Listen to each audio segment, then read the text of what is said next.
mmino o ka tsamaisa molaetsa.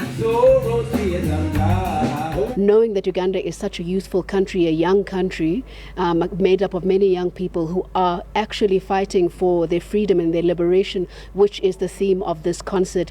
For me, it is wonderful to stand in solidarity with my fellow people, with the Ugandan people. Know your worth. Seek to know your worth. Seek to know that you have a voice, particularly in this country. You know, we often think that we don't have any power, but we look at other countries like Bobby is saying and representing the people who actually have no voice. So we can use our power, we can use our democracy, not only for ourselves, but for the rest of the continent as well. Sebini sena sa Uganda se re se motlotlo ho ba hara naha ya Afrika Borwa. Well, I'm just thankful that I got the opportunity.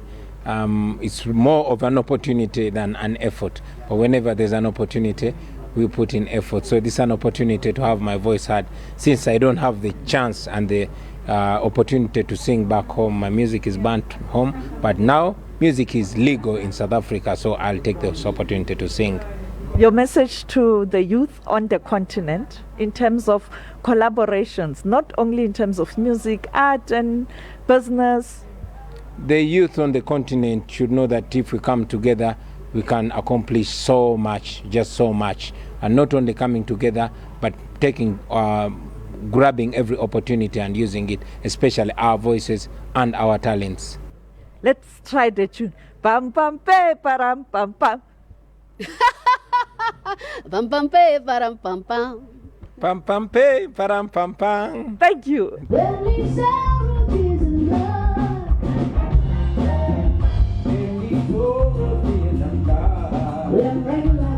Sophie Mukwet, SABC News, Johannesburg.